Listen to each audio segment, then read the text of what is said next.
Si alguno quiere ser mi discípulo, tiene que abandonar su manera egoísta de vivir.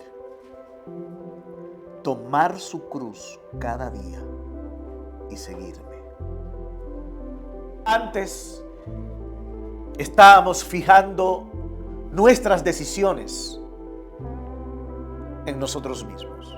Tomamos decisiones buscando nuestra gloria, buscando. Ahora, al decidirte caminar con Cristo, las prioridades cambian. Porque Jesús ahora se convierte en lo primero. Así que ya no vivimos para nuestros sueños.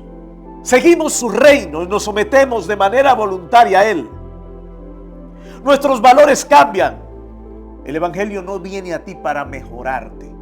El Evangelio no llega a ti para simplemente hacerte un buen ciudadano, una buena persona.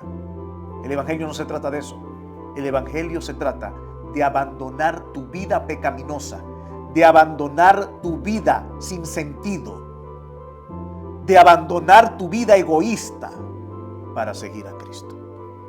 En el libro de Mateo leímos que cuando Jesús los llama, enseguida dejaron sus redes y le siguieron.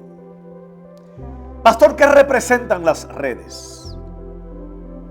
Representan su trabajo, representan su seguridad económica, representan su identidad porque eran pescadores, representaba su futuro, representaba su comodidad. Tú no tienes que seguir a Cristo por los panes y los peces. Tú no tienes que seguir a Cristo por los milagros. Tú no tienes que seguir a Cristo por los beneficios que puedas obtener de Él. Tú tienes que seguir a Cristo por obediencia, por amor. Pero seguir a Cristo cuesta. A algunos les cuesta orgullo. A otros les va a costar amistades. Sí, gente que te va a dejar solo por ser cristiano. Gente que les va a costar hábitos. Hábitos que te alejaban completamente de Dios. A otros les va a costar pecados. Pecados con los que te sentías cómodo. Pecados con los que te sentías, entre comillas, libre. Pero en realidad eras un esclavo de eso. Y la muestra de que eres un esclavo de eso es que por más que quieres dejarlo, no puedes. A otros les va a costar comodidad.